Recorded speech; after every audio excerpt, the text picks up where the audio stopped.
Hey y'all. Okay, so I'm literally on my way to my kids' baseball games. This just showed up, my package from Proven Winners that has some perennials that I'm going to be adding to my landscape now so that they will be growing in the spring. Unfortunately, when I received the box, it was not this side up. The delivery guy did not deliver it that way. It was on its side upside down. Good times. But I wanted to jump on the video real quick, show you guys what everything looks like. So all I've done is open the box so far, and then this is what it looks like on the inside. So there's a divider all the way in here. These are not inexpensive plants, Proven Winners, and I paid for shipping, the whole thing. However, these are plants that I have not been able to find other places. So let's get started. So each of them are wrapped in brown paper. Now, also remember, these plants are dormant, okay? These are not the kind of plants that you get first day in the spring when everything's blooming, everything's gorgeous. These are plants that are going to bed, all right? They're tired, they're ready to go. Okay, so this one right here is my Pink Diamonds. My Pink Diamonds Bleeding Heart. Okay, so it's full sun, part sun. I'm gonna be putting it in part sun. Very excited for these cut blooms. Looks good. I mean, I don't see anything that's like rotting or anything. I mean, it looks pretty good for getting the start on this. This is a quart size. All right, there's one. Next one. Once again, reminder, these are dormant plants. They are not coming in their absolute prime. They are literally getting ready for their long winter's nap. Okay, so this one right here is the Rock and Grow Coral Jade. I'm super psyched about this one. You guys, this is a sedum similar to like an Autumn Joy sedum, and you see some pieces falling. Those are just loose petals. Like, it's okay. We're all in good shape. This looks in really good shape. I had a lot of fun arranging with sedum this year for my flower arrangements, and I've seen this on Laura with Garden Answer, and I love the colors, and so I thought this would be really great to have in my landscape. This is good. Everything feels slightly moist, but not like sopping wet. I got the notice that it shipped like 4 days ago. So I guess it technically it's probably been in the box maybe 5 days. Next one, this must be a yarrow. Yep, Firefly Diamond Yarrow, full sun perennial. Looks good. Oh, it has some fresh, yeah, this looks great. Sweet. Now I'm going to be dropping the names of these below, and I'm going to put the price, what I paid for them, y'all. I want y'all to know what I paid. So when you see something that says like $18 for one of these little quarts, don't judge me. I couldn't find them anywhere else. This one right here, and I will say this feels bone dry. It's a little worrisome. I'll get that watered. This is a Baptisia, and this one is called Decadence Vanilla Cream, full sun, part sun, 30 to 36 inches tall. And I'm doing this boxing really quick. After this, after I go to baseball and all that, I'll come back in this weekend and I'll go through and I'll talk about each of these plants and why I chose them. All right. This one also looks like a yarrow. This one is very wet. This one is the Firefly Peach Sky Yarrow. Looks good. I mean, these plants look healthy. They certainly don't look like they have been shipped across the country. All right, last one. I love seeing all that green peeking out. This one is, a Japanese anemone. So this is Fall in Love Sweetly, pink flowers, anemone type style. Kind of psyched about this one. This one's looking really good. Look at the shapes of these leaves. Super pretty. Okay, and then they also sent me a catalog and then a list, of course, of everything. Looks good. Definitely be going through the catalog for fun.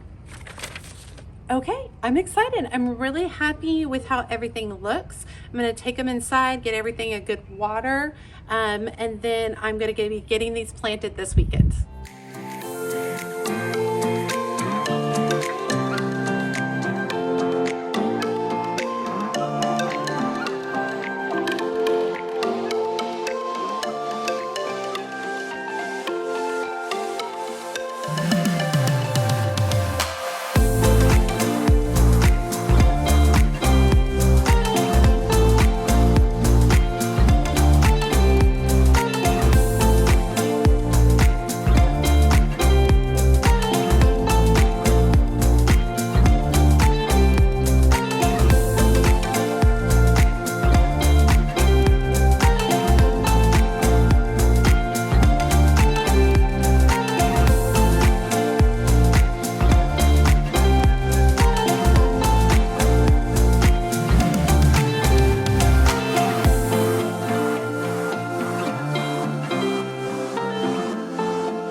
everything is planted, but let me walk you through each of these plants and show you where I planted them and why I planted them there.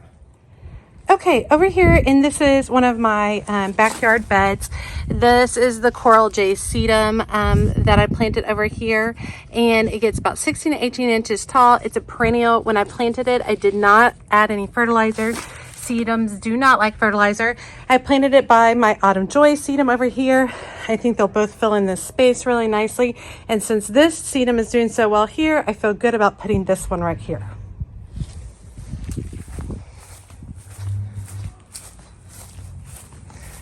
Okay, over on this other back bed, and I apologize for the sun, y'all.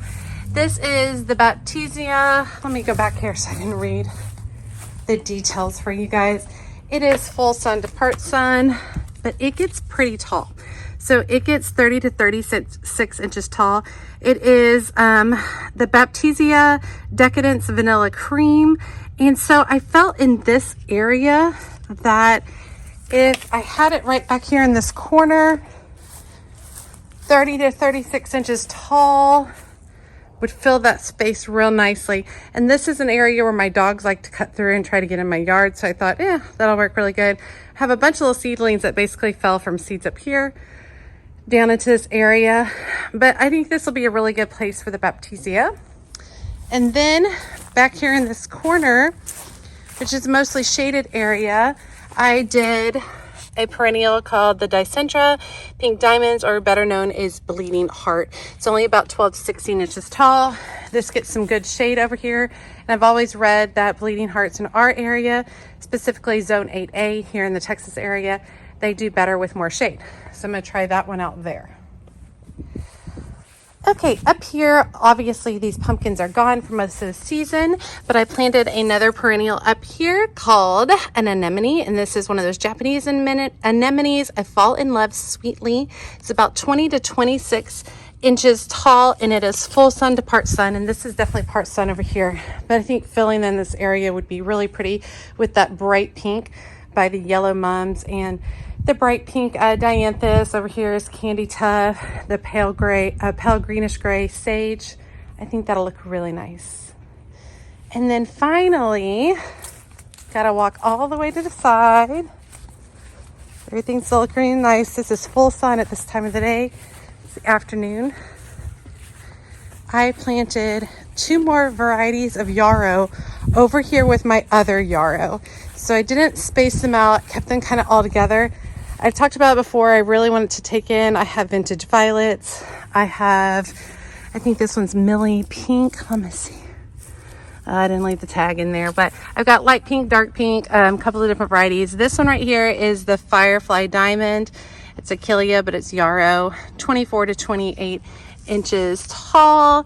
And then over here I put this one, which is the Firefly Peach Sky, 32 to 36 inches tall, and I think it'll look really great there. All right, okay, so all of those got planted. I put up the pricing for you guys so you could see. So basically this was not a cheap project right here. This was more of a treat for someone like myself. We don't have a ton of proven winners varieties in our area. We have some, which are great, but there were some varieties that I've been wanting to grow that I know would do really great in this area. And so by ordering them for proven winners, I paid a whole lot for them, and then I paid for shipping. However, it's my 41st birthday. It's a treat. It's something I did for myself. I didn't go crazy. I got 6. Maybe every other year I can do something like this and add some of these perennials in. I feel better that they're perennials as opposed to annuals that wouldn't necessarily give me a long life on those. But I'm really excited to see how these go and see how they do in these places. I am going to be pretty flexible with these in that if they don't work out in the places I'm going to be willing to dig them up and move them just because I put some money into these. So I'll enjoy showing you guys the journey. As always, she's a mad gardener or a decorator or anything else that she wants to be. Thanks, y'all.